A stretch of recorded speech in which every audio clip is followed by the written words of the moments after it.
These two things I call common sense analysis. The politicians that we put in power, it's easy to nullify them from politics because of their character. When the issue of girls trafficked to Ivory Coast came up, it took VDM giving NAPTIP 20 million naira and Airpeace's Alex Onyema volunteering a plane to get them back. First of all, it took a private citizen's investigation to uncover that story. Isn't that the government's job to begin with? That same private citizen also had to give 20 million naira to the government agency before they could do anything. Most of these politicians who have stolen the country's wealth for years are wealthier than these two private citizens who volunteered their time and resources to bring those girls back to Lagos. Yet, none of them could volunteer a kobo. Not even Mr. President, who could have made one simple phone call to NAPTIP. Not Wike, who rides around in a Rolls Royce he bought with corruption money. Yet, there are Nigerians who feel they should be respected because of their position they hold. A position they do nothing with but oppress the citizens. This is common sense analysis.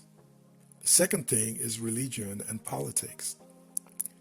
While religious leaders and political leadership have some common goals like looking out for the welfare of the people, they should be mutually exclusive, meaning that a religious leader should not go into politics and vice versa. Why do I say that? Because religious leaders are supposed to be able to criticize the government when the government is doing the wrong thing, and political leaders are at the top of government. On the other hand, religious establishments are registered with the government, and the government has a responsibility to ensure they are run correctly.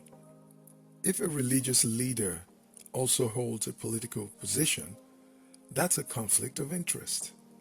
How can you properly criticize what you are a part of? Same goes for a politician. So a politician who wants to become a religious leader should give up the political position. So should a religious leader who wants to become a politician give up that religious leadership position.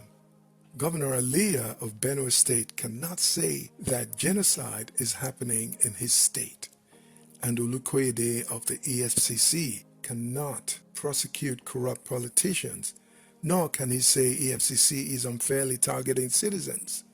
And what did Oshibajo do while he was vice president? He stayed mute.